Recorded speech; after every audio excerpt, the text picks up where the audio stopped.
उन्वान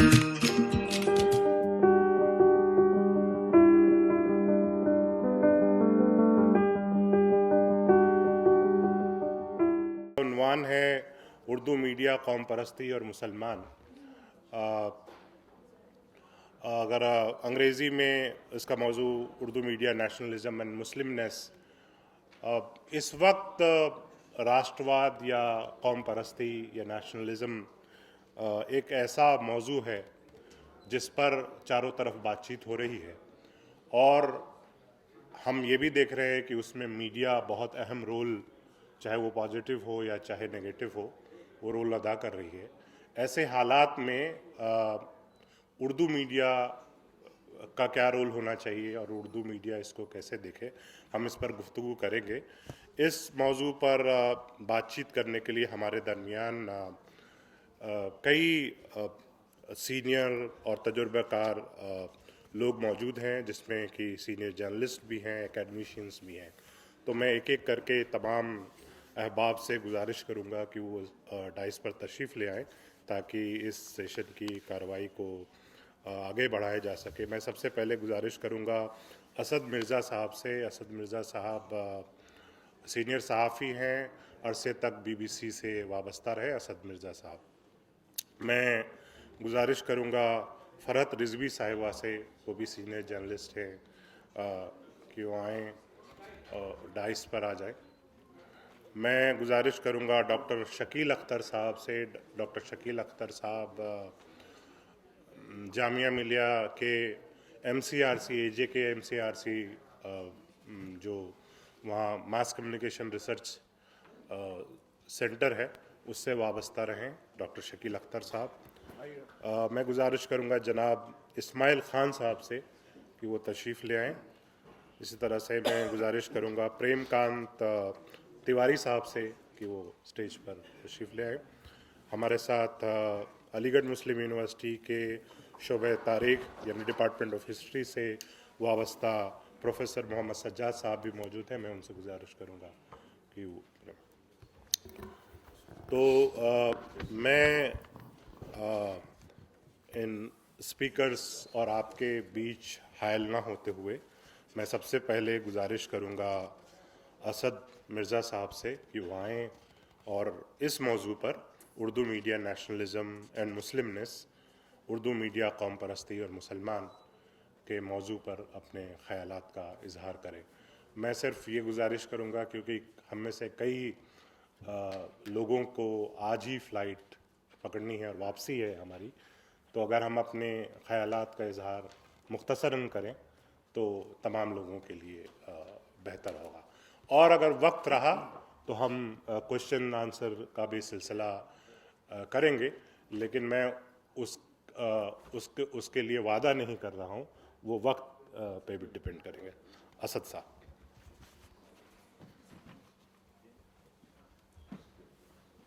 बैठे आप इधर आ जाए।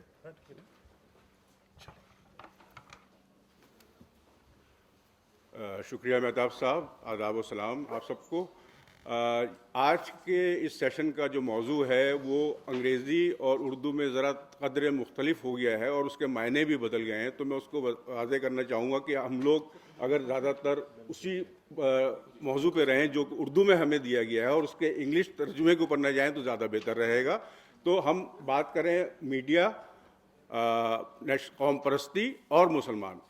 तो इस बारे में जब हम उर्दू सहाफ़त के ऊपर, उसकी तारीख़ के ऊपर एक नज़र डालते हैं तो ये बात बिल्कुल वाज़ेह है और ये अपनी जगह सालिम भी है कि जब से उर्दू मीडिया, उर्दू सहाफ़त का आगाज़ हुआ है तो पहले दिन से ही उसकी बुनियाद जो है वो कौम परस्ती की बुनियादों के ऊपर रखी गई और उसके अंदर मज़ीद तक़वियत उसको 1857 के बाद से और मिलना शुरू हुई।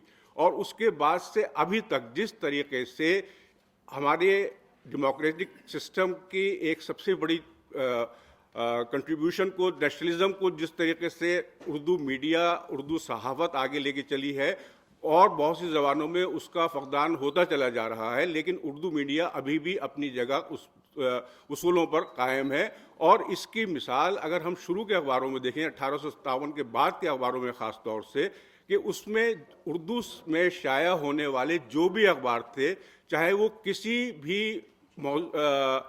जगह से निकल रहे हों, कोई भी उनका मालिक हो, कोई भी उनका एडिटर हो, उसमें कौम परस्ती कूट कूट कर उनकी खबरों में, उनके इदारियों में, उनमें शाया होने वाले मज़ामीन में शामिल होती थी। हाँ, एक आध अखबार उसमें ऐसा था जिसको आप ये कह सकते हैं कि वो कौम परस्ती की बातें नहीं कर रहा था, बल्कि उसमें कुछ मफाद परस्ती की बातें होती थी, लेकिन वो सियासी बुनियादों के ऊपर होती थी। इसमें एक आप एग्जाम्पल जो है वो ज़मींदार अखबार का है, जो कि यूनियनिस्ट पार्टी की जानिब से शाया किया जाता था, और वो तर्जुमानी करता था ज़मींदारों के उस तबके की जो कि अंग्रेज़ों के साथ अपने ख्यालात का इजहार करते थे अपने माली फ़ायदे के लिए।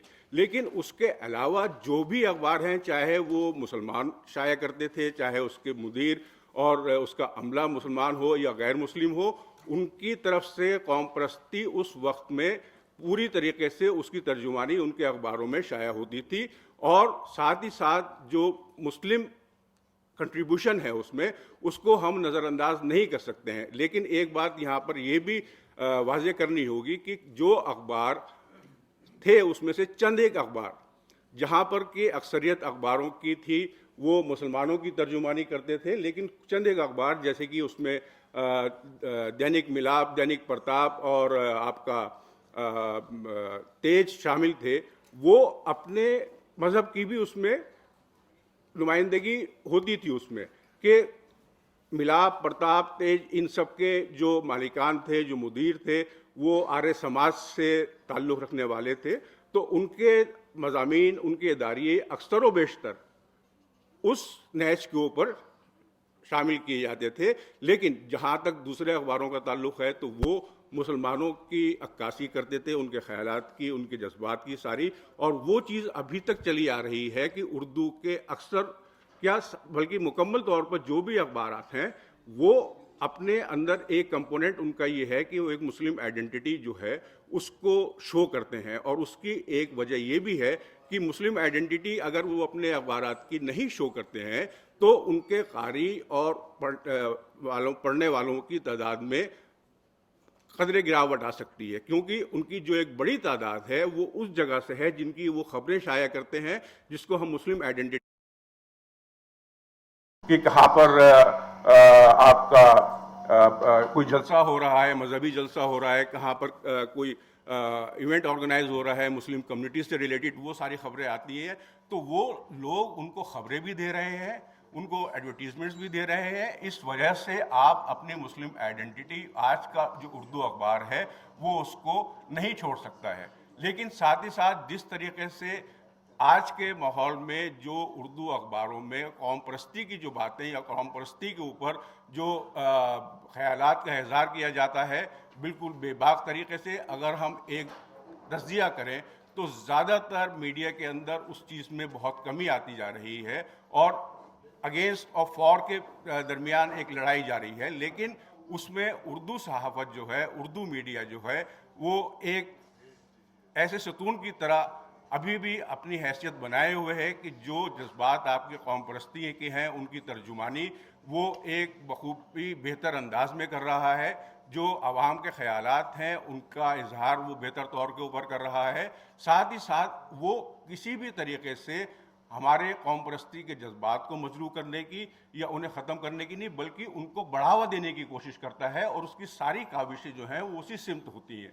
और जब तक वो अपनी मुस्लिम आइडेंटिटी बनाए रखेंगे तभी तक वो कमर्शियली भी वायबल रहेंगे, मेरा ये मानना है, क्योंकि उसके बगैर वो सरवाइव नहीं कर सकते हैं।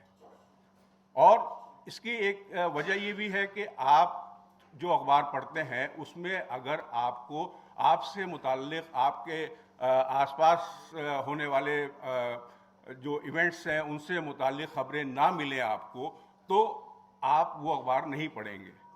मैं ज़्यादातर अपनी ज़ाती ज़िंदगी से एग्जांपल्स लेने की कोशिश करता हूँ। मेरे ससुर साहब बॉम्बे में रहते हैं, लेकिन वो लखनऊ से शाया होने वाले सहाफ़त जो कि बॉम्बे से भी शाया होता है उसको पढ़ने का ज़्यादा तरजीह देते हैं बजाय कि इनकलाब या किसी दूसरे अखबार के, क्योंकि उनका कहना है कि सहाफ़त में जो है वो आपको लखनऊ की खबरें पढ़ने को मिल जाती हैं।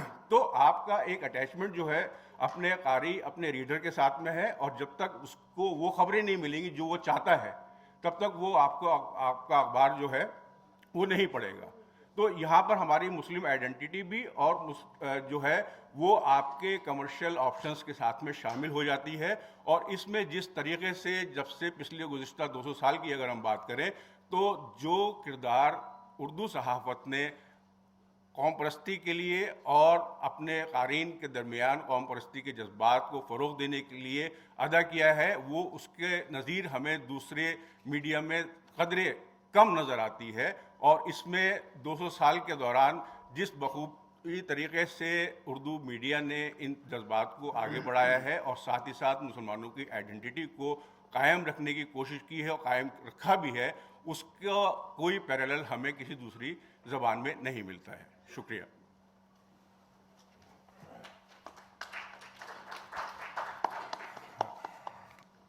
शुक्रिया असद साहब। मैं इससे पहले कि जो हमारे दूसरे मुकर्रिर हैं उनको दावत दूं, जब असद साहब सहाफ़त के हवाले से मतलब कि लोग बॉम्बे में क्यों सहाफ़त पढ़ रहे हैं, सहाफ़त अखबार, जबकि वहाँ से मुतअद्दिद अखबार, इनकलाब, उर्दू रोज़नामा, उर्दू टाइम्स, रोज़नामा, मुंबई उर्दू न्यूज़ और बहुत सारे हिंदुस्तान जो सरफराज आरजू साहब निकालते हैं, तो ऐसे बहुत सारे अखबार। तो मुझे भी एक ऐसा ही वाक़या याद आता है कि अगर आप दिल्ली में देखें तो ख़ास तौर पर जो मैंने देखा कि जो ऑटो वाले होते हैं और जो और थोड़े लोग होते हैं, उनको मैंने देखा कि वो राष्ट्रीय सहारा पढ़ते हैं। तो मैंने उनसे पूछा कि आप राष्ट्रीय सहारा क्यों पढ़ते हैं, आप इनकलाब क्यों नहीं पढ़ते, जबकि अगर सर्कुलेशन के एतबार से, और ये मैं उस ज़माने की बात बता रहा हूँ जबकि सहारा का जो एक क्या कहते हैं गोल्डन पीरियड था वो ख़त्म हो चुका था और इनकलाब ने उसको टेक ओवर कर लिया।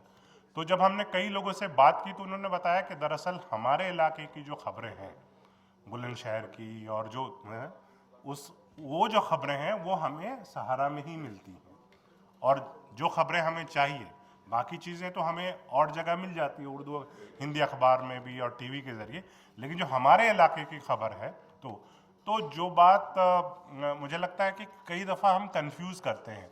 ये अफसोसनाक बात है और हम सब इसको तस्लीम करते हैं कि आज के वक्त में, लेकिन ये तल्ख हकीकत भी है कि आज के वक्त में उर्दू का जो कारी है वो मुसलमान ही है।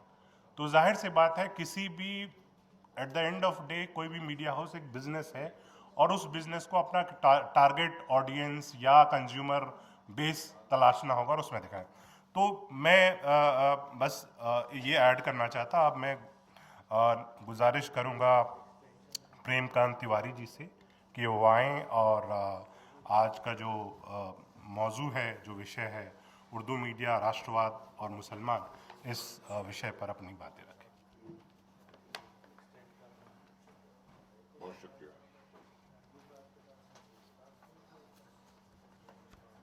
बहुत शुक्रिया मेहताब आलम साहब।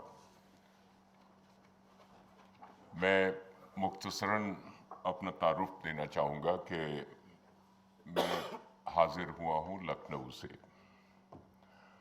और पूरा नाम आपने सुन ही लिया, प्रेमकांत तिवारी।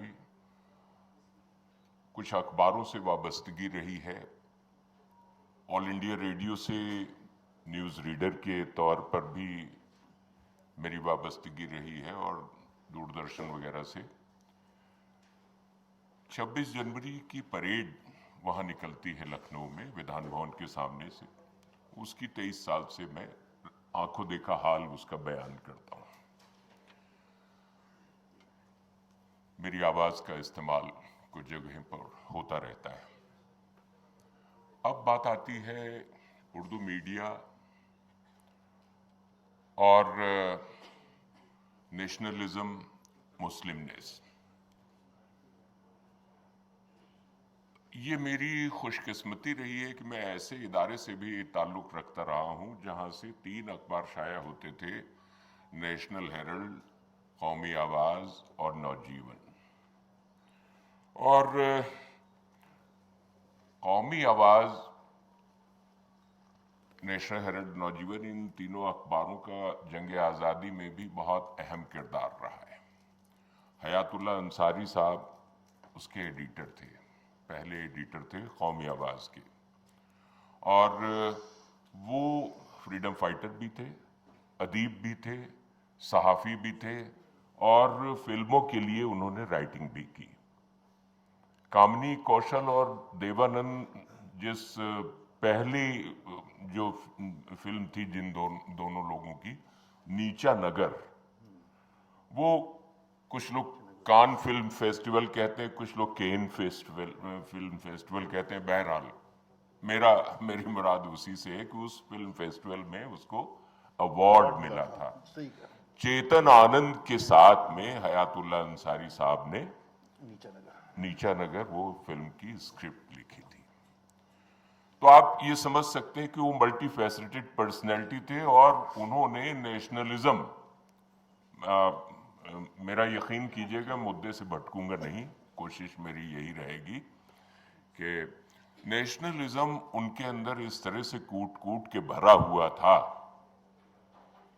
कि उन्होंने कौम का भी ख्याल रखा और इस बात का भी ख्याल रखा कि हर किसी को लेवल प्लेइंग फील्ड मिलनी चाहिए।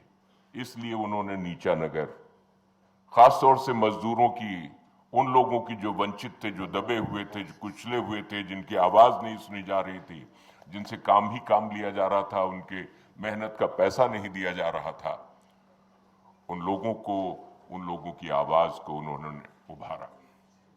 और किस तरीके से उन्होंने जंग आजादी में वो लहू के फूल, उनका एक ऐसा नॉवेल अफसाना कि वो एक चोटी के अफसाना निगार थे, और लहू के फूल में किस तरीके से कितनी कुर्बानियां दी गई, कितने लोगों ने अपने खून बहाया, और ये सब सारी बातें, ये कोई आज भी आपके पास लाइब्रेरी होती है, और इत्तेफाक से हम लोग लाइब्रेरी के ही ऑडिटोरियम में हैं, खास तौर से स्टूडेंट्स से मेरा ये निवेदन है, ये मेरी गुजारिश है आप लोगों से कि अपनी तारीख को जरूर पढ़िए,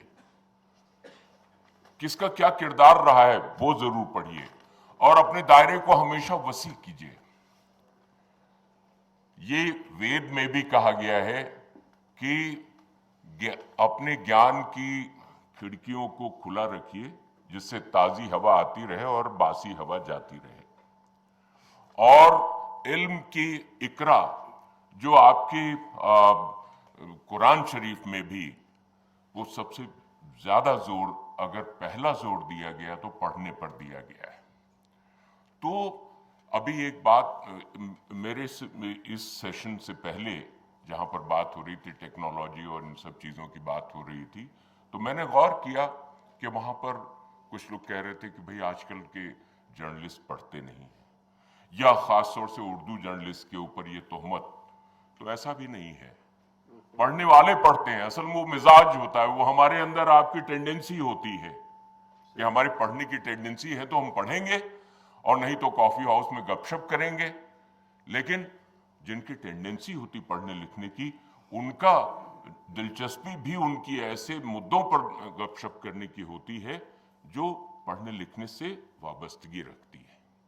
तो वो रखना बहुत ज़रूरी है। इस लिहाज से पढ़ते लिखते ज़रूर रहिए, और अपने आप को टेक्नोलॉजिकली आप साउंड जब करते रहेंगे तो कोई दिक्कत नहीं होगी। और एक बात ये है, इस मामले में देखिए राष्ट्रवाद की बात आ रही है, और मुस्लिमनेस को साथ साथ में लेकर के चला जा रहा है। राष्ट्रवाद, एक वो राष्ट्रवाद जो आजकल आपको अक्सर सुनाई पड़ रहा है, उसके बारे में आप सोचिए या न सोचिए, वो एक अलग बात है। हम तकसीम करने वाली किसी बात पर, उस मुद्दे पर नहीं जाना चाहते हैं, बल्कि उससे भी अलग एक ये देखिए कि वो मुल्क जो मुल्क पर ज्यादा दावेदारी पेश कर रहे हैं, अगर उनका है तो क्या आपका नहीं है? हमारा नहीं है? ये मुल्क सबका है। ना तेरा है न मेरा है, ये हिंदुस्तान सबका है, और नहीं समझोगे अगर ये बात तो नुकसान सबका है। ये बात अगर हम नहीं सोचेंगे, नहीं समझेंगे, इस मामले में मुझे एक बात ये लगती है, जैसे जापान का एक एग्जाम्पल दिया जाता है कि जापानीज हर चीज में जो तरक्की के बारे में सोचते हैं, उनका जो फिक्र होता है, उनका जो गौर करने का एक तरीका होता है, वो देश की तरफ होता है, वो मुल्क की तरफ होता है, और वो बटा हुआ नहीं होता। सभी सोचते हैं, एक सोचता है, हर एक सोचता है। ये एक अच्छी बात है, और आप भी उसी दायरे से सोचिए। आप ये मत सोचिए कि उनका वो दावेदारी ज्यादा करते हैं, हमारी दावेदारी कहीं से कम तो नहीं। बिल्कुल आपकी बेशक बराबर की दावेदारी है, आप भी इस मुल्क के उतने ही मुअज़्ज़िज़ और जिसका रेस्पेक्टेबल और पूरे तौर से हकदार हामिल, आप एक संवेदनशील नागरिक के तौर पर, सेंसिटिव सिटीजन के तौर पर आप उसके हकदार हैं। इस लिहाज से टेक्नोलॉजी को अडॉप्ट कीजिए। अब बात आती है एक मुस्लिमनेस की, तो खास तौर से एक मुस्लिम परस्ती की जो बात है, जाहिर है कि हम जिस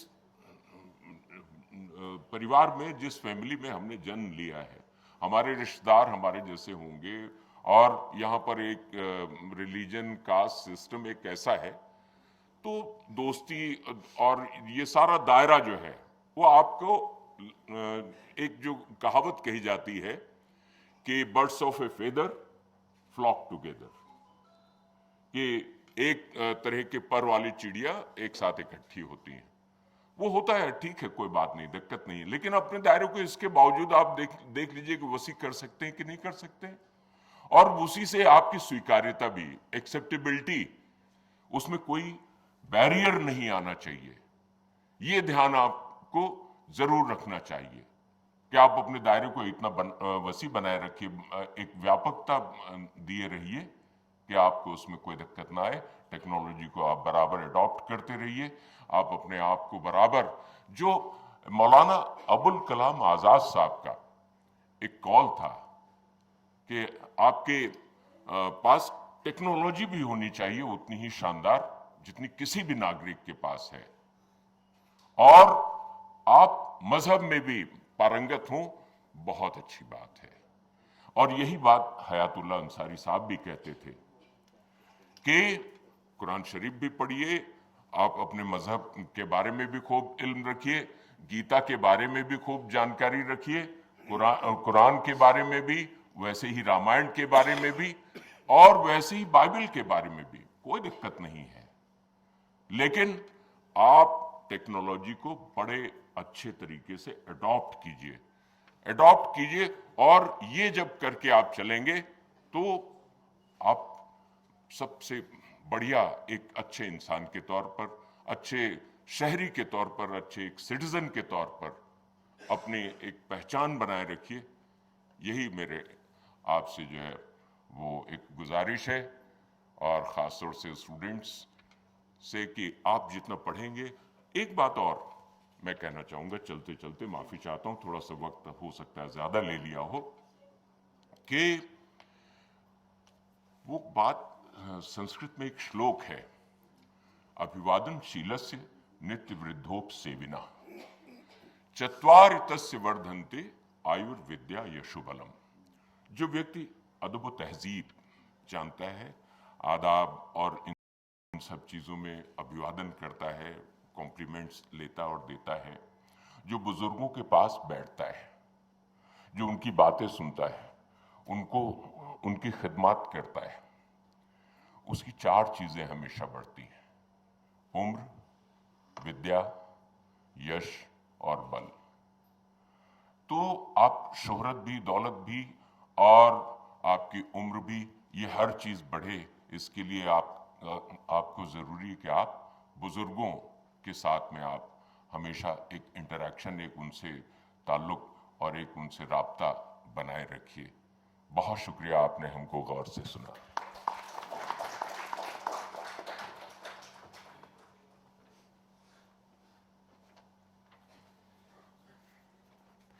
बहुत शुक्रिया प्रेमकांत तिवारी साहब। अब मैं गुजारिश करूंगा डॉक्टर शकील अख्तर साहब से कि वो आए और आज का जो मौजू है उर्दू मीडिया, कौम परस्ती और मुसलमान, उस मौजू पर इजहार ख्याल फरमाएं।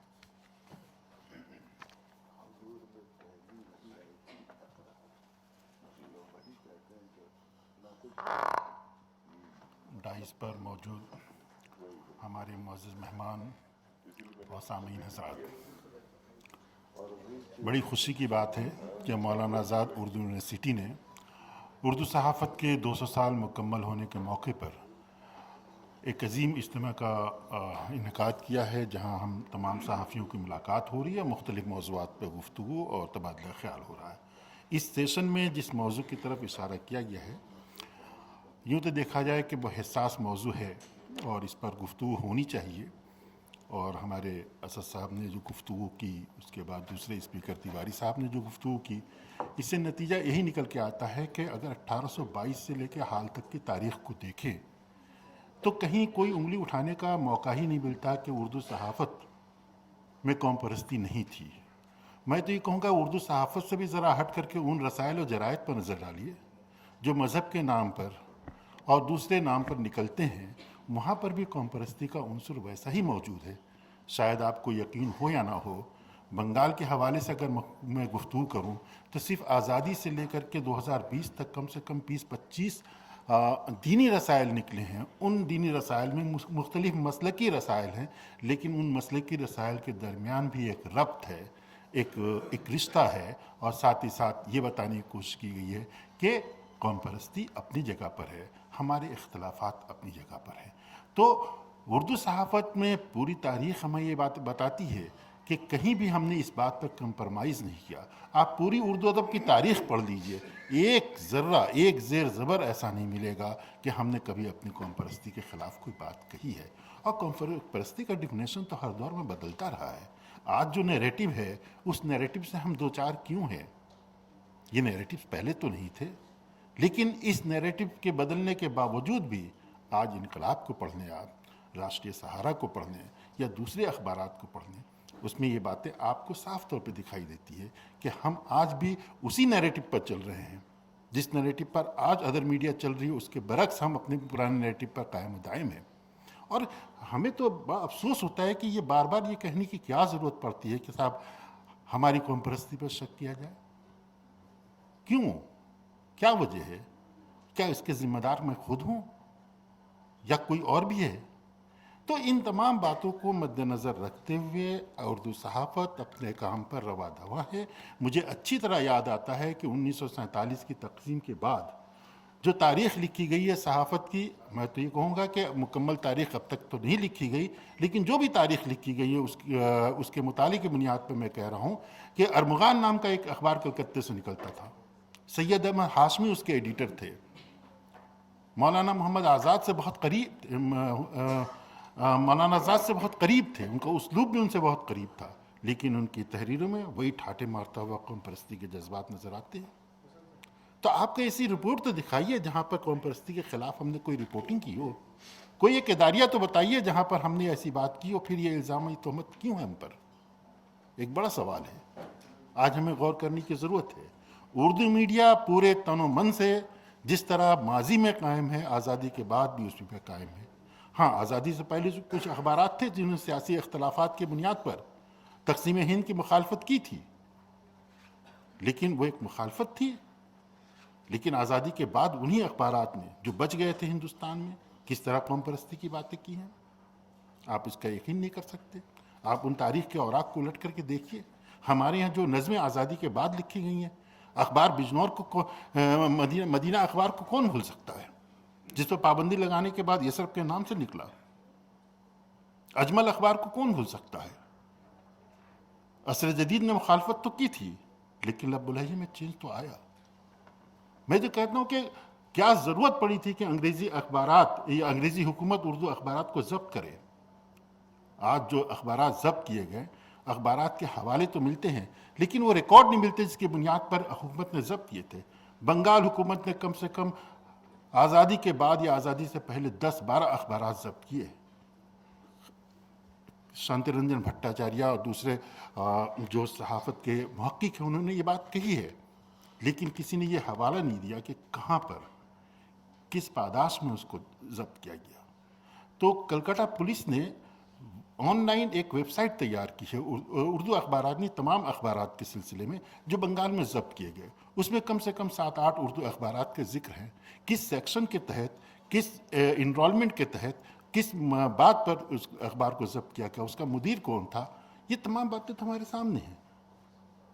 तो फिर ये कहना कि उर्दू अखबारात उर्दू रसायल के हवाले से जितना तनव्वु मैं कहता हूँ कि उर्दू अखबारात उर्दू जर्नलिज्म में है, शायद ही कहीं हो। मैं आपको बताऊं कि कलकत्ता वो शहर है जहां से घुड़सवारी पर भी अखबारात निकलते थे। कलकत्ता में सबसे पुराना रेस कोर्स है। रेस कोर्स में हर हफ्ते या हफ्ते में 2 बार या 15 दिन में 1 बार ब्रिटिश पीरियड से ये घुड़सवारी हो रही है। उस घुड़सवारी के मौजू पर कलकत्ता के खिजरपुर इलाके से, जहां हमारे दबीर साहब रहने वाले हैं, उन्हीं इलाके से एक अखबार निकलता था। स्पोर्ट्स के कम से कम 10-15 अखबारात निकले, बच्चों के अखबारात निकले हैं, ख़वातीन के अखबारात निकले हैं। तो ये तनव्वु क्या काफ़ी है हमें ये कहने के लिए कि हमने तो कैटर किया है समाज के हर तबके को, खा वो बच्चा हो, बड़ा हो, बूढ़ा हो, जवान हो, पेशे के कंज्यूमर सोसाइटी कलकत्ता ने उर्दू में अखबारात निकाले हैं।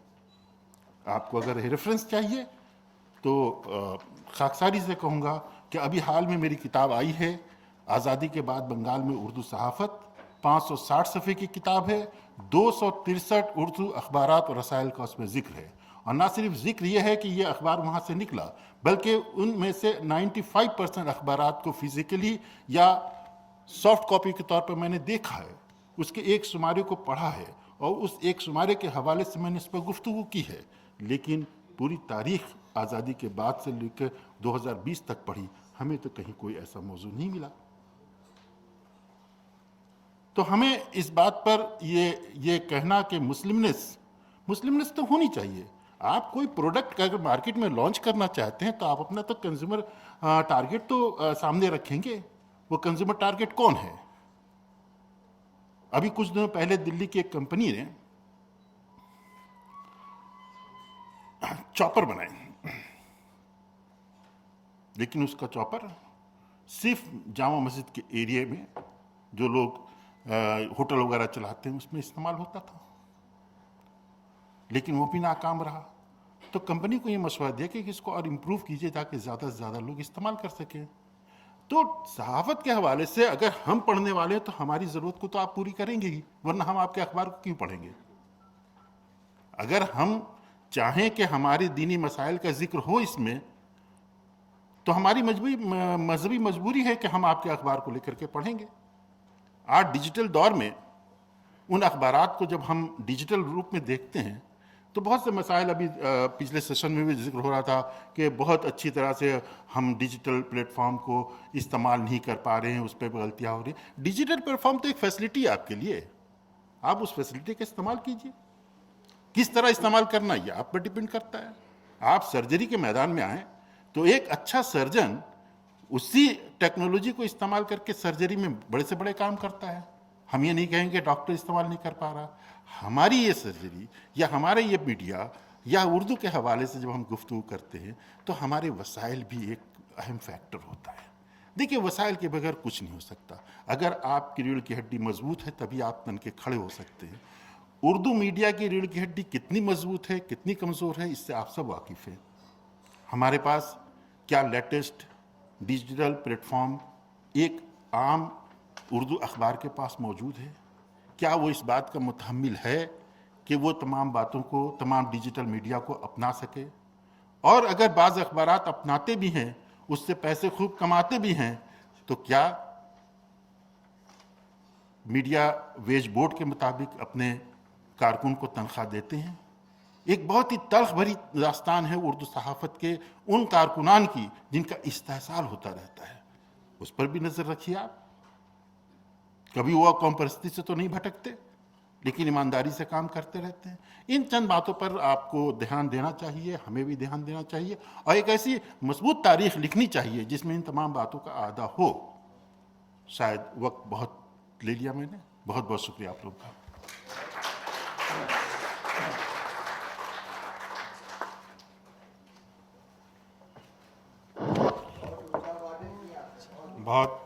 बहुत शुक्रिया डॉक्टर शकील अख्तर साहब।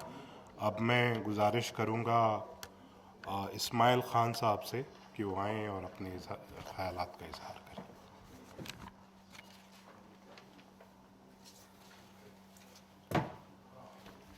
शुक्रिया मेहताब साहब। अस्सलाम वालेकुम।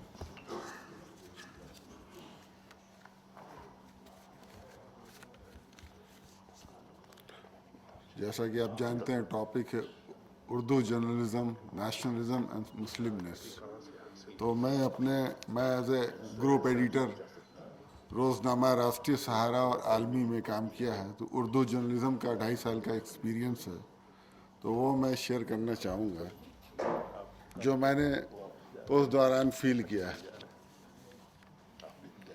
उर्दू जर्नलिज्म के साथ प्रॉब्लम यह है कि जो लोग वहाँ काम करते हैं उनको तो एक कोई प्रॉपर ट्रेनिंग नहीं होती। ज़्यादातर मदरसा से पढ़ के आते हैं। मैं ये नहीं कहूँगा कि मदरसा के बच्चे वैसे, लेकिन उन्हें हिंदी और अंग्रेज़ी में उतना वेल वर्स नहीं होते हैं, और जो जर्नलिस्टिक जार्गन्स होती हैं, उसके राइटिंग स्किल्स होती हैं, एथिक्स होती हैं, उसकी वो प्रॉपर ट्रेनिंग नहीं होती अनलेस अनटिल वो एक्सपीरियंस खुद काम करके ना सीख पाए। और दूसरी सबसे बड़ी प्रॉब्लम यह है कि वो बहुत ही लो पेड है और उनको टेक्नोलॉजी से उतना ज़्यादा वाबता नहीं है, वो उसकी ट्रेनिंग नहीं होती। जैसे सहारा में देखिए सबसे बड़ा पेपर है, लेकिन उनके यहाँ जो कंप्यूटर है वो 18-17 साल पुराना है, उसमें सारे सॉफ्टवेयर पुराने हैं। मतलब आधे घंटे का काम 4 घंटे में होता है। मतलब इतनी ज़्यादा प्रॉब्लम है, कहने को लिए पेपर निकल रहा है, लेकिन अनलेस अनटिल आप टेक्नोलॉजी से अपने आप को वाबस्ता नहीं रखेंगे, क्योंकि change is inevitable, we have to move with the passage of time, otherwise we are bound to slide back. तो एक तो वो प्रॉब्लम। दूसरा वहाँ कि जो लोग इस फील्ड में आते हैं वो एज ए नौकरी के लिए आते हैं, तो ये फील्ड नौकरी और रोज़ी रोटी कमाने का नहीं है, मैं ये समझता हूँ। उन लोगों को ही आना चाहिए जिसके अंदर एक जज्बा हो कि सोसाइटी में कुछ चेंजेस लाने के, सोसाइटी में जो प्रॉब्लम्स हैं, जो इरेगुलरिटीज़ हैं, या सोसाइटी में जो एट्रोसिटीज़ हो रही है डॉन ट्रूडन के साथ, उनको कैसे मैं आम जनता के सामने लाऊं। लेकिन उसके लिए भी जिस कंट्री में रह रहे हैं, जिस इलाके में, जिस स्टेट में रहें, उसके सिस्टम को समझना होगा कि कैसे काम करता है।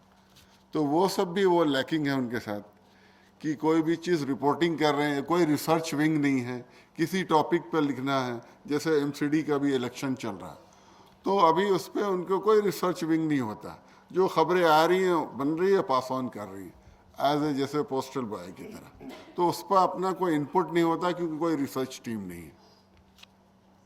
अच्छा, तीसरी चीज़ है कि धीरे धीरे जो उर्दू के जानने वाले नोइंग पर्सन वो डिक्रीज़ हो रहे हैं। तो उस पर गौर करने की बात यह है कि ज़्यादातर हम लोग, जैसे हमारे बच्चे हैं, सब अंग्रेज़ी स्कूल में पढ़े। हर आदमी आजकल, माँ बाप अपने औलाद को अंग्रेज़ी मीडियम या हिंदी मीडियम, उर्दू मीडियम में कोई नहीं पढ़ाता। उसका सीधा रीज़न ये है कि इसको मुलाजमत से नहीं जोड़ा गया। मतलब ये सोचते हैं कि आदमी काम करेगा, उर्दू में जानेगा तो वो क्या करेगा। मैं जब इंडिया टीवी में काम करता था तो मैं जसोला बिहार सेक्टर 8 में रहता था। तो मैं सुबह की शिफ्ट थी, मैं आया 3 बजे बाहर टहल रहा था।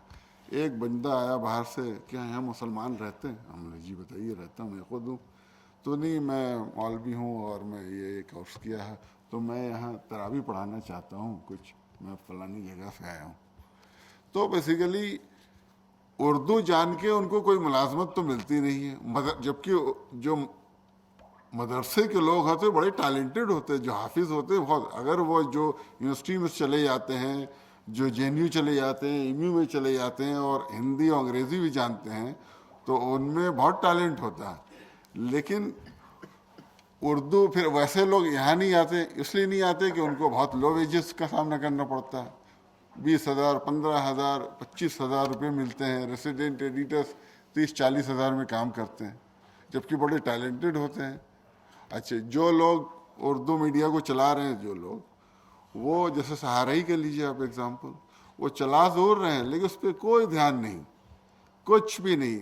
वहाँ का ये है कि रेवेन्यू सिस्टम ये था कि उर्दू वाला हिंदी वाला रेवेन्यू लाए तो 80% वो लेगा, और उर्दू वाला भी लाए तो 80% वो 20% इन्हें देंगे।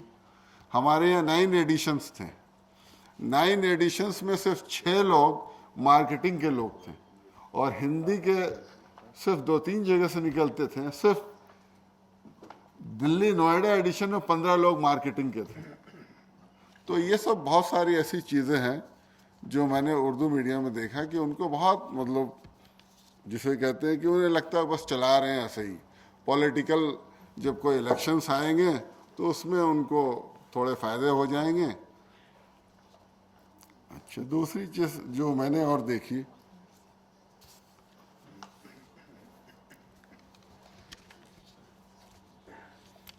जैसे टेक्नोलॉजी आने के बाद बहुत फ़ायदा हुआ है, और लेकिन जैसे टेक्नोलॉजी जो है वो एक तरह से अभी सर्विस है, लेकिन टेक्नोलॉजी अभी इंटरनेट जो है वो आने वाले टाइम में एक फंडामेंटल राइट्स हो जाएंगे। तो इसमें बहुत सारे ऐसे स्कोप्स हैं कि जो लोग वेल एक्वेंटेड, जो पढ़े लिखे हैं, वो अपने यूट्यूब चैनल पे शिफ्ट हो रहे हैं। तो उर्दू एज ए न्यूज़पेपर वो किसी हद तक अब ख़त्म होके सब वेबसाइट पे आ जाएंगे। तो हम लोगों को जो, जैसे मैं आपको पहले देख रहा था कि उर्दू की जो रीडरशिप कम हो रही है, मैं देख रहा था कि महात्मा गांधी के जो एफआईआर हुए थे वो उर्दू में एफआईआर दाखिल हुए थे, जो कंप्लेन की गई थी। इवन कि जवाहरलाल नेहरू के भी जो शादी के न्योता दिए गए थे वो उर्दू में दिए गए थे। लेकिन जब हम लोग खुद ही उर्दू नहीं पढ़ेंगे, नहीं लेंगे, तो कौन हमें लेगा? तो सबसे पहले तो हमें खुद पे गौर करना चाहिए कि हमारे बच्चे उर्दू जाने, हमारे कल्चर के बारे में जाने, हमारे इसके बारे में जाने। तो सबसे पहले इंट्रोस्पेक्शंस की ज़रूरत है कि ज़्यादा से ज़्यादा लोग, अच्छा उसमें जो भी वहाँ आप देखें उर्दू मीडियम में जो लोग कॉलमनिस्ट हैं, उनकी जो राइटिंग्स होती है वो बहुत क्रिटिकल एनालिसिस नहीं होती, रैशनैलिटी नहीं होती, इमोशंस ज़्यादा होते हैं। तो आपको कॉलमनिस्ट भी बहुत कम मिलेंगे कि जो उर्दू में लिखें, कुछ छोड़ के, मैं वो कहूँगा, मैं ये नहीं है। तो ये सारी चीज़ें प्रॉब्लम है जो उर्दू मीडियम में मैंने देखा। Thank you very much.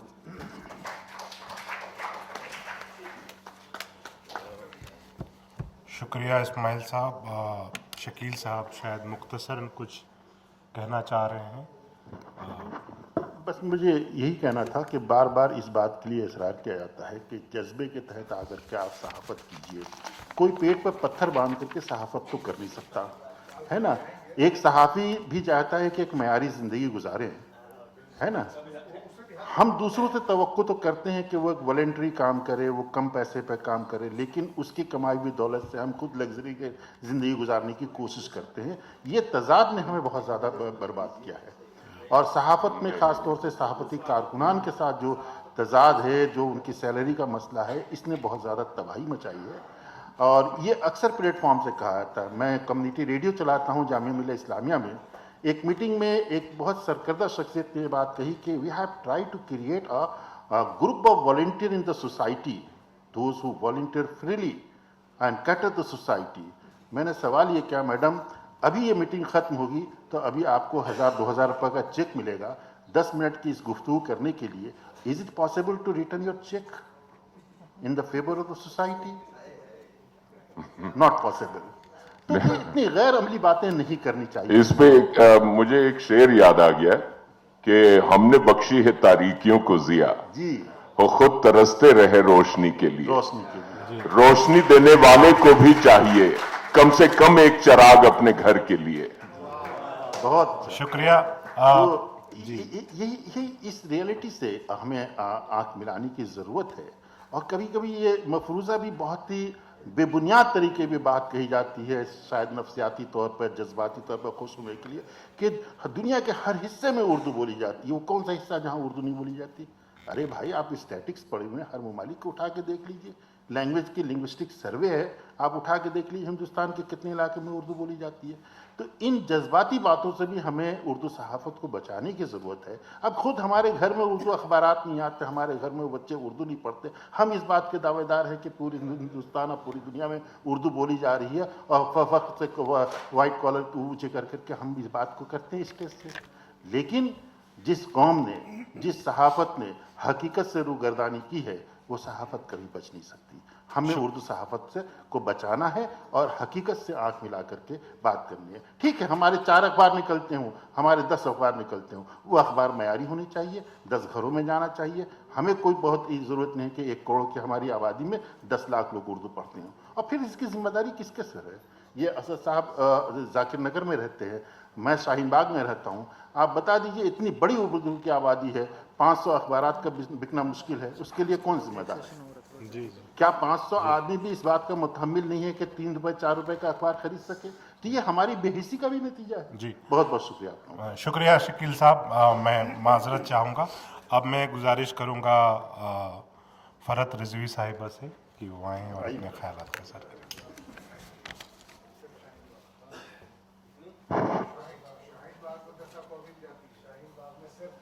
10,000। बहुत बहुत शुक्रिया अच्छी बात है, मेहताब ये तो साहब। खुशाइन बात है हमारे हिसाब मुअज़्ज़ज़ से। हाज़रीन, मैं टॉपिक पर ही बोलना चाह रही थी, लेकिन कुछ ऐसा चीज़ें आ गई कि मैं टॉपिक से थोड़ा सा इधर बोलूँगी, हटकर बोलूँगी, लेकिन टॉपिक की बात को थोड़ा मुख्तसर कर दूँगी।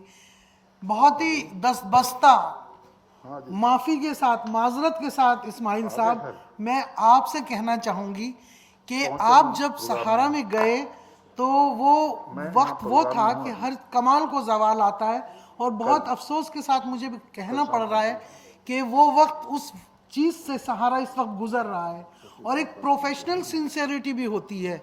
जिस तरह हम आज नेशनलिज्म की बात कर रहे हैं, जिस इदारे के साथ हम काम करें, जिसका हमने नमक खाया है, तो वो एक जज्बा भी होता है। और मैंने 27 साल गुजारे हैं, आपने शायद 2.5 साल गुजारे, और वो भी उस दौर में गुजारे जहाँ भी उर्दू सहाफ़त को लेकर बात हो रही है। मैं हमेशा जाकर वहाँ ये कह रही हूँ कि इस 200 साल उर्दू सहाफ़त में राष्ट्रीय सहारा परिवार को नहीं भूलना चाहिए कि उनकी मातृभाषा उर्दू नहीं थी, और वो अगर वो न शुरू करते, उनके लिए कोई ज़रूरी नहीं था, उनके दूसरे कारोबार थे।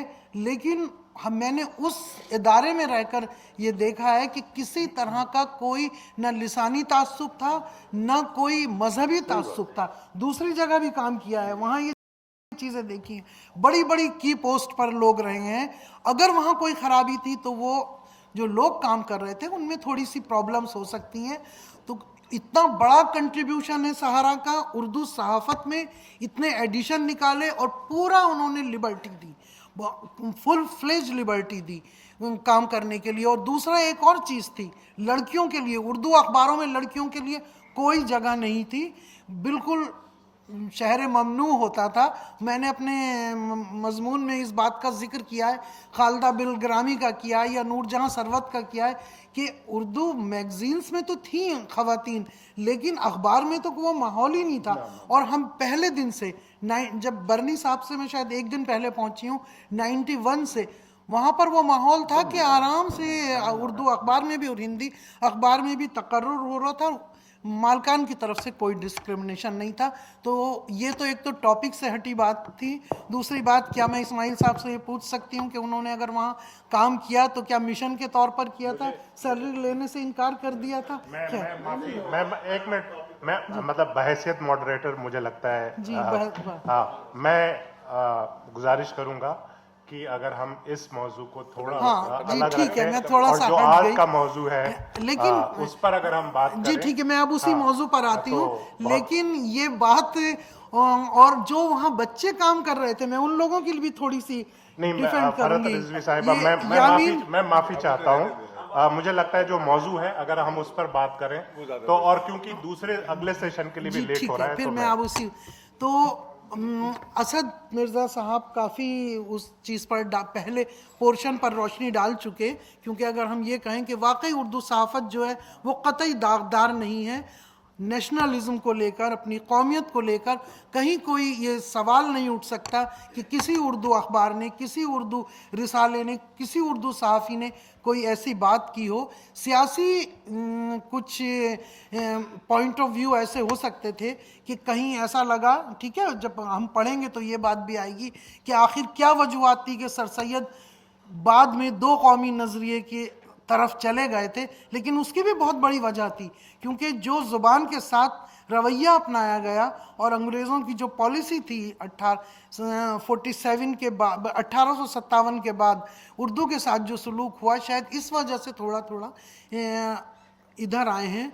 और 47 तक तो आप ये देखिए कि उर्दू गंगा जमनी तहजीब की वो तर्जुमानी कर रही थी कि हम उसके ऊपर, आप जो अखबार शुरू हुए उसको शुरू करवाने वाले कौन थे, उनके मालिकान कौन थे, वहाँ कोई मज़हब था ही नहीं, हिंदू मुस्लिम की मुश्तरका ज़ुबान थी। और हम चाहे उर्दू अखबार में हों या हिंदी अखबार में हों, हिंदुस्तान के किसी भी सहाफ़ी को ये सोचना चाहिए कि हम एक ऐसे मुल्क में हैं जो मल्टीलिंगुअल है, मल्टी रिलीजियस है, मल्टी कल्चरल है। तो हमारा ये सोचने की जो खिड़कियां हैं वो बहुत खुली होनी चाहिए।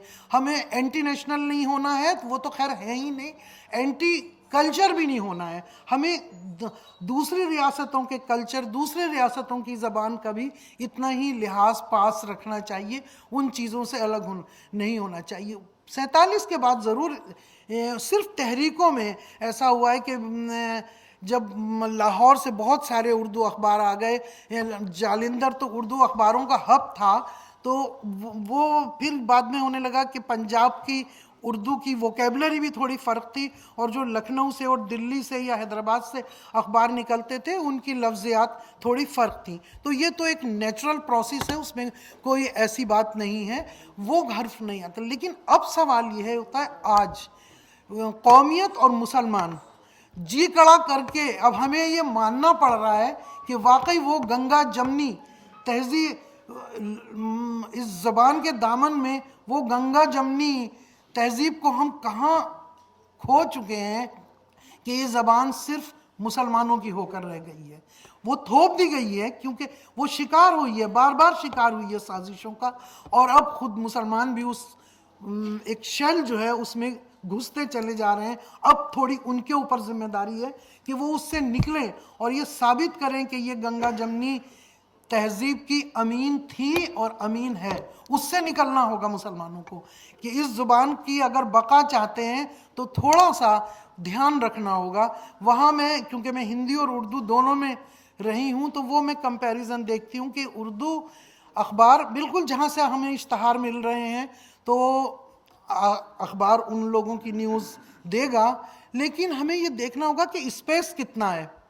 सिर्फ हम रमज़ान आए तो दस्तार बंदी या ख़त्म कुरान, उसको 3-3 कॉलम विद फोटोग्राफ्स, ये थोड़ा सा रिड्यूस करना है या इसको और बढ़ाना है, या यहाँ ये खामी ज़रूर देखते हैं। फिर दूसरी चीज़ ये कि न्यूज़ दीजिए, उसके लिए आप एक कॉलम में हो सकती है, लोगों को अपनी शक्ल दिखाने की अखबार में और अपने फ़ोटो नाम हो, हालांकि उसकी कोई अहमियत नहीं है, 2-3 लाइन में खबरें नाम चले जाते हैं कि वो थे वो थे वो थे।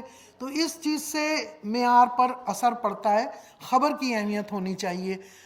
एक और चीज़ जो देखिए, जब टीवी में आ गए तो हम लोग एक न्यूज़ रूम में ऐसी जगह बैठते थे जहाँ बिहार चैनल, यूपी चैनल और सारे मध्य प्रदेश चैनल, और फिर उर्दू आलमी सहारा भी था, और आलमी सहारा का कई चीज़ों में बहुत कंट्रीब्यूशन था। जैसे इंटरनेशनल न्यूज़ जो थी वो लोग हमसे लेते थे, उन लोगों के पास नहीं होती थी, तर्जुमा करके यहाँ से या तो जो फुटेज आ रही है फ़ोटो वो सब हम देते थे। लेकिन नेशनल न्यूज़ की इधर न्यूज़ आती थी, वो उर्दू चैनल को लेनी होती थी। उसमें से कोई, ये रन पर तो यामीन बैठते थे, इनको अंदाज़ा है इन चीज़ों का। लेकिन इस तरह की चीज़ें जो होती हैं वो रवैये में आएंगी, जो पहले सेशन में सवाल हुआ था वो क्लिक करती थी। अब शब बरात के ऊपर लड़के जो निकलते हैं बाइक पर, फिर उसमें हादसे हो जाते हैं, तो वो फुटेज आती है, न्यूज़ लगती है, तो एक लड़का कह रहा है कि नहीं नहीं ये मत लेना, शब बरात तो शिर्क है। अब यहाँ खिड़की जो है ना बंद है, तो आप जहाँ बैठे हैं इतने लोग के multi lingual, multi religious space में आप बैठे और कह रहे हैं नहीं नहीं ये न्यूज़ मत लेना, ये शिर्क है। उसके बाद मैंने क्या जवाब दिया था, बहुत ज़ोर से गुस्सा आया था कि अच्छा है कि मैंने ही उस लड़के को खामोश कर दिया, वरना कहीं और से आवाज़ आती और मुझे बुलाकर दूसरे चैनल के हेड ने कहा कि आपने ये सही किया। भाई ये हमें खबर दिखानी है, ऐसा अक्सर होता था। तो इन चीज़ों से उर्दू सहाफ़ी को निकलना होगा। दूसरा ये कि हमें मैंने कहा ना, एंटी कल्चरल नहीं होना चाहिए। भाई बसंत आती है तो पूरे मुल्क में बसंत आती है और खानकाहों में भी बसंत आती है। बसंत पर उर्दू शायरी में इतना कुछ लिखा गया है, उर्दू अखबार खामोश होते हैं। वो तस्वीर मतलब एक न्यूज़ लग गई कि वहाँ पर ये हुआ, नहीं, अरे उसकी को दिखाइए। और ये जो मौसम है, बाहर का मौसम है, हिंदुस्तान की दूसरी स्टेट्स में कहीं बिहू हो रहा है, कहीं ओनम हो रहा है, उसकी शक्ल दिखाइए।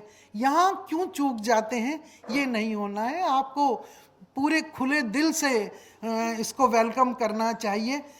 हिंदी में जैसे उद्भावना बहुत अच्छी एक मैगजीन है, वो साहिर लुधियानवी पर पूरा एक अंक निकाल रही है। साहिर लुधियानवी के अलावा एक और उर्दू राइटर के ऊपर अभी 2 अंक मेरे पास रखे हैं, इतने अच्छे निकाले हैं। क्यों किसी उर्दू अखबार क्यों नहीं किसी हिंदी राइटर या कवि के ऊपर निकालते हैं। हालांकि हिंदी राइटर की सारी थोड़ी प्रॉब्लम ये है कि वो बहुत उस तरह के हो जाते हैं जिनको सिर्फ हिंदी के स्कॉलर्स ही समझ पाते हैं, वो फैज़ या फराज जैसे नहीं होते। थोड़ी सी ये मैं बात मानूंगी। जब फैज़ की 100 साला सदी मनाई गई तो हिंदी के तमाम जो ऑर्गेनाइजेशन थी, इतना जश्न मनाया जा रहा था, खुद राष्ट्रपति ने उसका इनॉग्रेशन किया था। तो हिंदी वाले ये कह रहे थे कि भाई 2 हिंदी वालों की भी 100 साला सदी है, उसको तो उर्दू वाले मना नहीं रहे। उर्दू वालों को भी ये अपना रवैया इख्तियार करना चाहिए, दिल को कुशादा करना चाहिए। और वरना तो खैर उर्दू की कौमियत पर, उनकी इंटीग्रिटी पर कोई सवाल नहीं। उर्दू जो है साजिशों का शिकार होकर उस शैल में आई है, लेकिन अब हम खुद उस शैल में न सुकड़ते जाएं, उससे हमें खुद निकलने की ज़रूरत है। बहुत बहुत शुक्रिया।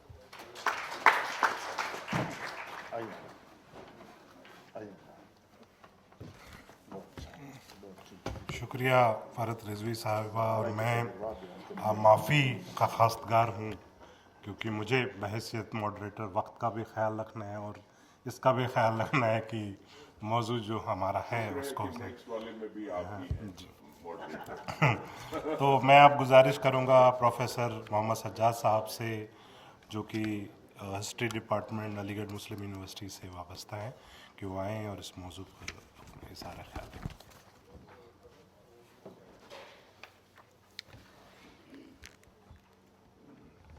शुक्रिया मेहताब साहब। अस्सलाम वालेकुम। कल से अब तक 2 तरह की बातें सुनने को मिल रही हैं। या तो हम पॉन्टिफिकेट कर रहे हैं, नासेह बन जा रहे हैं, या हम दिफा में चले जा रहे हैं, डिफेंसिव रहे हैं या पॉन्टिफिकेटिव हैं। हैं मसाइल हैं ज़बान के हम औरत को अलिफ से भी लिखने वाले हैं हमें, या तलफ़ुज़ की गलतियां भी कर रहे हैं, लेकिन वही मसला नहीं है, वहीं हम ना उलझ जाएं। मार्गरीत प्रेनौ एक हैं जर्मनी में, इंडियन हिस्ट्री पे काम करती हैं, इन दिनों हिस्ट्री ऑफ इमोशंस पे काम कर रही हैं। उनकी राय ये है, उर्दू जानती हैं वो, उनकी राय ये है कि उर्दू के ज़वाल का एक सबब ये भी है कि अहले उर्दू नहायत ही अनफॉरगिविंग हैं तलफ़ुज़ और हिज्जे को लेकर। तो शायद इस बात पे भी हम लोगों को गौर करनी चाहिए। ये हम लोगों को मौजू दिया गया है कि उर्दू जर्नलिज़म में नेशनलिज़म और उर्दू जर्नलिज़म में मुस्लिम आइडेंटिटी किस तरह रिप्रेजेंट हो रहा है या होता रहा है या होना चाहिए। नेशनलिज्म में एक बात बहुत वाज़ेह रहनी चाहिए, क्योंकि ये बहुत अभी कंटेस्टेड सब्जेक्ट है और पार्टी इन पावर ने उसको और ज़्यादा कॉम्प्लिकेट कर दिया है। नेशनलिज्म के बारे में हिंदी में एक जुमला बहुत ही मौजू तरीन है कि राष्ट्र की सत्ता और संपत्ति में जिसका हिस्सा नहीं है उसके लिए राष्ट्र बेमानी है। तो तो राष्ट्र की सत्ता और संपत्ति में किस किस का हिस्सा नहीं है, उसकी नुमाइंदगी हम जितने बेहतर तरीके से जो सहाफत करेगी वही सहाफत है, वरना वो सहाफत नहीं के अलावा उसके लिए कोई भी दूसरा लफ्ज़ ढूंढ लीजिए। तो इसमें नेशनलिज्म की जब बात होती है, नेशनलिज्म पे बहुत से सोशल साइंटिस्ट्स ने बहसें की हैं और बदकिस्मती से इसको बहुत सारी यूनिवर्सिटीज़ के सोशल साइंसेज में भी पढ़ाने से लोग गुरेज करते हैं। इस डिबेट में ये हुआ था कि जैसे एक पार्था चैटर्जी हैं, तो उन्होंने नेशनलिज्म के 3 स्टेज के में एवोल्यूशन बताए। उसमें पहले स्टेज में ये कहा कि बंकिम चंद्र चैटर्जी ने नॉवेल और जिस तरह की तहरीरें की उससे नेशनलिज्म का एवोल्यूशन हुआ। अब ये बंकिम चंद्र चैटर्जी बहुत तरह की बातें कहे थे। नेशनलिज्म के एवोल्यूशन में, यानी एंटी कॉलोनियल नेशनलिज्म ही कॉलोनियल सोसाइटी में बात की जाती कि हम अगर बरतानवी तसल्लुत हम पे कायम था तो हम उसके ख़िलाफ़ जो मुज़ाहमत करेंगे वही हमारा नेशनलिज्म होगा। तो उसकी मुज़ाहमत में हाली भी कौम का मुतवस्सित तबका और पता नहीं और बहुत सारी नज़में उस तरह की लिख रहे थे, या सर सैयद उनसे लिखवा रहे थे, या सर सैयद को एसोसिएट कर दिया गया आइडेंटिटी पॉलिटिक्स से। सर सैयद ने एग्रेरियन रिफॉर्म्स पे भी, ज़राअती इस्लाहात पे भी बहुत कुछ लिखा है, उस पर अब किताब भी आ चुकी है। तो ये जो पेजेंट कंपोनेंट ऑफ नेशन है, किसान जो है नेशन, वो उसको वो रिप्रेजेंट कर रहे थे, उसको आर्टिकुलेट कर रहे थे, उसके प्रॉब्लम्स को रख रहे थे कि बरतानवी निज़ाम ने कितना नुकसान पहुंचाया है या माहौलियात पे इसका क्या असर पड़ा। बहुत तफसील से उन्होंने बातें की हैं, किस किस तरह की टेक्नोलॉजी हम एडॉप्ट करेंगे, टेक्निक्स और टेक्नोलॉजी दोनों, तो हमारा एग्रेरियन प्रोडक्शन जो है बढ़ेगा। तो अब यह है कि इन बातों को हम पॉपुलराइज कम करते हैं, यानी एकेडमिक कम्युनिटी के बीच भी और एकेडमिक कम्युनिटी से बाहर जो लिटरेट तबका है, जिसको हम सहाफ़त के ज़रिए, जिसको पॉपुलर राइटिंग्स कहते हैं, उसके ज़रिए भी हम उसको पॉपुलराइज नहीं कर रहे हैं। और ये जिम्मेदारी सिर्फ प्रोफेशनल जर्नलिस्ट्स की है, ऐसा नहीं है। सिर्फ प्रोफेशनल जर्नलिस्ट्स वो एकेडमिक रिसर्चेस बहुत ज़्यादा नहीं पढ़ सकता है, उसकी पेशावराना कुछ ये हैं, लिमिटेशंस हैं। तो जो दूसरे लोग हैं, जो एकेडमिशियंस हैं, जो ये चीज़ें पढ़ रहे हैं, अगर वो कॉलम निगार की हैसियत से इसमें मुदाखलत नहीं कर रहे हैं, इसमें इंटरवीन नहीं कर रहे हैं, तो ये जिम्मेदारी आप इन पे डालिए, ये ब्लेम यहाँ डालिए, उन पे नहीं डालिए कि वही सब कुछ पढ़ते रहेंगे। ठीक है, बगैर पढ़े जर्नलिज्म नहीं होगा, लेकिन एक जर्नलिस्ट कितना पढ़ेगा? सिर्फ जर्नलिस्ट सब कुछ नहीं पढ़ेगा। तो दूसरे जो एकेडमिशियंस हैं वो भी इसमें कंट्रीब्यूट करें। एक ये तो होगा, उसमें हाली, नज़ीर, सर सैयद, इन सब ने कंट्रीब्यूट किया है, लेकिन नेशनलिज्म के डिबेट में बंकिम चंद्र की राइटिंग्स ने नेशनलिज्म, नेशन को एंटी कॉलोनियल नेशनलिज्म इवॉल्व कराने में योगदान किया, ये बात कह रहा है कोई। इन्होंने भी किया, ये कहीं नहीं जा रही है उतने ज़ोर से, या कहीं गई है तो उसको हम फिर पॉपुलराइज नहीं कर रहे हैं। ये इसी तरह का मसला हम लोग देख रहे थे 1950-60 के डिकेड में। बहुत सारे प्रॉब्लम थे हिंदुस्तान में, यानी आज़ादी से कुछ कबल और आज़ादी से कुछ बाद। इतना बड़ा प्रॉब्लम था कि एक जर्नलिस्ट ने, अमेरिकन जर्नलिस्ट ने, स्लेग हैरिसन ने कहा था, उस किताब का उन्वान भी उस बाद में उसने दिया था, इंडियाज़ मोस्ट डेंजरस डिकेड्स। तो ये 1950-60 की दहाई में बहुत सारे प्रॉब्लम थे, भूखमरी थी, फूड क्राइसिस थी, फूड रायट्स हो रहे थे। अब एक हिस्टोरियन की हैसियत से अगर आप जाइए उन डिकेड्स की हिस्ट्री लिखने के लिए अखबारात में झांकिए कि हम इन ख़बरों को लेंगे, फिर उसकी एनालिसिस करेंगे। अब वहाँ पे हम म्यूचुअली एक्सक्लूसिव जोन देखते हैं। हम संगम पढ़ रहे थे, संगम के 40 आर्टिकल्स क्वेश्चन में आ गए थे जब उसके एडिटर गुलाम सरवर जेल भेज दिए गए थे डिफेंस ऑफ इंडिया रूल्स के तहत, फिर मुकदमा चला था। तो हाई कोर्ट में 40 उनके आर्टिकल्स जो 1964 में छपे थे अप्रैल से सितंबर के दौरान, उसका एनालिसिस किया जा रहा था। ओवरऑल उस अखबार में सिर्फ मुस्लिम एक्सक्लूसिव चीज़ें ही थी। वो उर्दू अखबार है, मुस्लिम एक्सक्लूसिव चीज़ें ही थी। उस पर हम लोग आएंगे अभी कि और कौन कौन से सवालात थे, और उस पर भी नेशन का क्वेश्चन आएगा, उस पर हम बात करेंगे। अभी फिलवक्त हम ये पॉइंट रखना चाह रहे हैं कि उसी वक्त का इंडियन नेशन, आर्यावर्त या और दूसरे अखबार पढ़िए तो उसमें सैलाब है, भूखमरी है, फूड राइट है, और असेंबली में फूड क्राइसिस पे किस तरह के डिबेट्स हो रहे हैं, इस तरह की बातें हैं। ऐसी कोई बात इस अखबार में नहीं मिलेगी। इस अखबार में 1964 में दंगे हुए, दंगों में गलत तरीके से बेकसूर नौजवानों को जेल में डाल दिया गया, और इस तरह के बहुत सारे सवालात हैं वो उठ रहे हैं। या पब्लिक सर्विस कमीशन में मुसलमानों का सक्सेस रेट फॉल कर रहा है, इस तरह के क्वेश्चंस यहाँ उठाए जा रहे हैं। यहाँ वो बातें नहीं रखी जा रही हैं। यानी दोनों लैंग्वेज के, सभी लैंग्वेज के जर्नलिज्म ने कुछ अहम चीज़ को छोड़ा। यानी अगर अंग्रेज़ी अखबार और हिंदी अखबार उस ज़माने में इन बातों को इग्नोर किया है या डाउन प्ले किया है, उर्दू अखबार ने उन इश्यूज़ को इग्नोर किया है, डाउन प्ले किया है।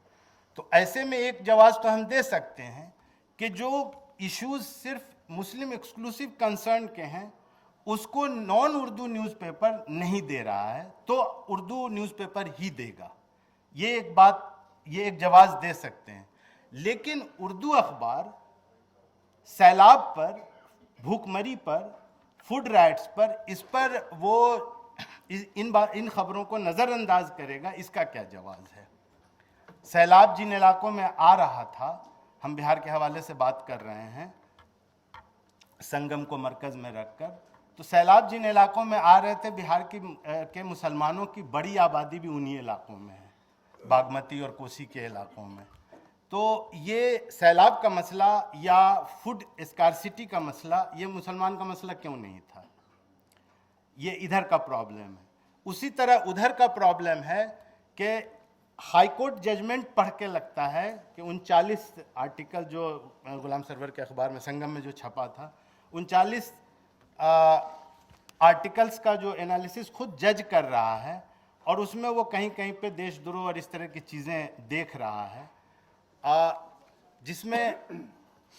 जिसमें अगर हम राष्ट्र का डेफिनेशन जो है सत्ता और संपत्ति में हिस्सा, कहीं से वो राष्ट्रद्रोह नहीं है।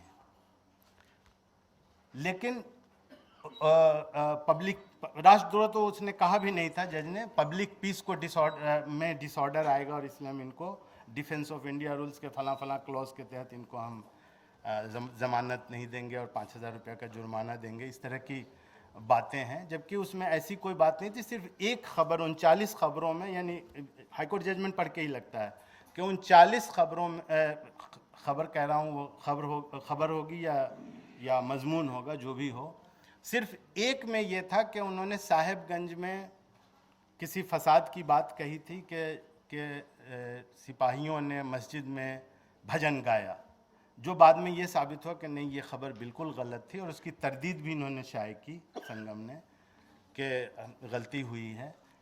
उस एक एपिसोड के अलावा बाकी जो 38 आर्टिकल्स का उसमें रेफरेंस है, उसमें कहीं ऐसी बात नहीं थी। तो उस वक्त भी ये मसला आ रहा था। 2-3 और बातें मैं कह के इसको कंक्लूड कर दूंगा। हम हर वक्त, हमें डिफेंस पे रखा जाता है कि हम उतने पैट्रियोटिक नहीं हैं या अनपैट्रियोटिक हैं। उसमें शुरू में सवाल तकसीम को लेकर के था कि तकसीम तुमने मांगा, तुमने कराया, और इसलिए तुम उतने पैट्रियोटिक नहीं हो, इस तरह की बात की जा रही थी। उस वक्त एक चैलेंज था हमारे पास कि ये एक मेजॉरिटेरियन नैरेटिव था जो पॉपुलराइज किया जा रहा था, और उसमें ब्लेम किसी एक कम्युनिटी पे रखकर एक पॉलिटिक्स की जा रही थी, और नेशनहुड का नैरेटिव उसी तरह बनाया जा रहा था आज़ादी के बाद। हमारी तरफ से या अहले उर्दू की तरफ से क्या गलती हो रही थी के गिल्ट से बर्डेंड होकर वो उसको रिबट ही नहीं कर पा रहे थे।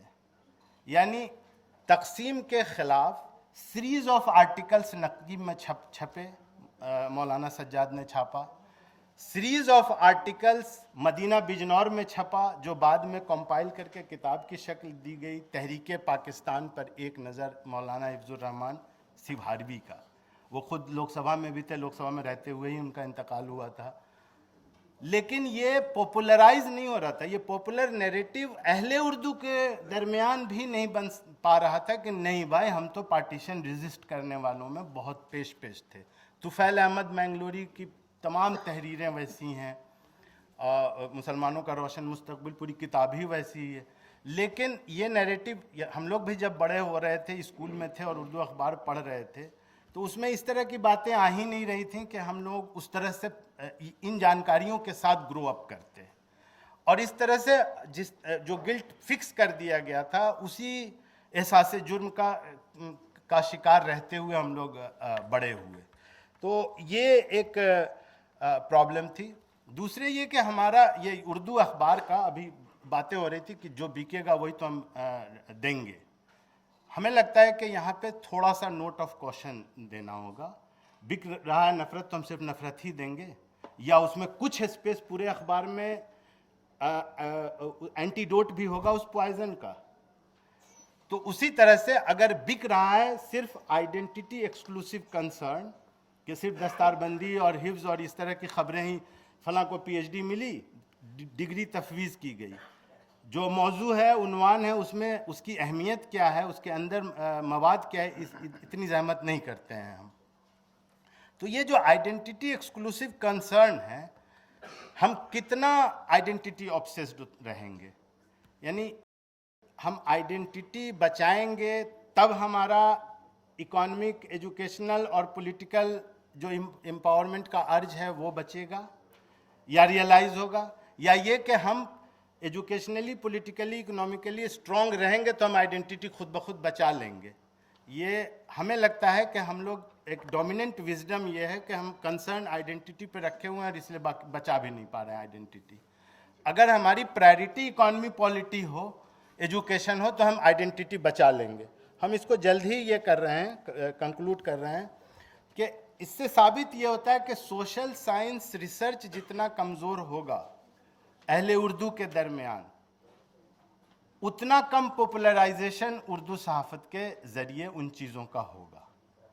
तो इसलिए जिम्मेदारी कुछ हम जैसे लोगों की भी है कि हम जब यूनिवर्सिटीज़ में पढ़ा रहे हैं और वहाँ उर्दू नोइंग स्टूडेंट्स भी आ रहे हैं, तो हम उनको उस तरह ट्रेन नहीं कर रहे हैं, इस तरह के स्टफ़ से उनको हम फेमिलियराइज नहीं करा रहे हैं।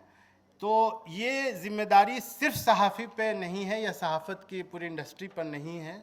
ये जो रिसर्च और टीचिंग की जो इंडस्ट्री है, सेक्टर है, इन पर भी जिम्मेदारियां हैं, और ये भी अपनी जिम्मेदारी कबूल करें और उन फ़राइज़ को निभाने की कोशिश करें। जाते जाते सिर्फ एक बात हम जोड़ देना चाह रहे हैं, उधर से सिग्नल आ रहा है कंक्लूड करने का, कि जिस तरह हमने अभी मिसाल दी कि सैलाब और भूखमरी के सवाल को हम लोग नहीं ये कर रहे हैं, तो उर्दू अखबार भी अगर इनको मुसलमान का ही इशू आर्टिकुलेट करना है मोस्टली, तो मुसलमान का जो आर्टिज़न सेक्टर का वगैरह के जो प्रॉब्लम्स हैं, क्या हम उन सब को ला पाते हैं, या सिर्फ हम हिफ्ज़ और दस्तारबंदी ही करते रहेंगे, या हिंदू पर्सनल लॉ रिफॉर्म का बिल आ रहा था और उस बिल पे बहुत बहस चली और बहुत लंबी बहस चली, 1961 में जाके वो पास हुआ। उस वक्त उर्दू अखबार उस सवाल पर क्या कर रहा था? उसमें एक मुस्लिम मेंबर थे कॉन्स्टिट्यूएंट असेंबली में बंगाल से, वो क्या कहेंगे उनको, हिंदी में कहते हैं पलीता लगाना, वो पलीता लगा रहे थे हिंदू राइट विंग को।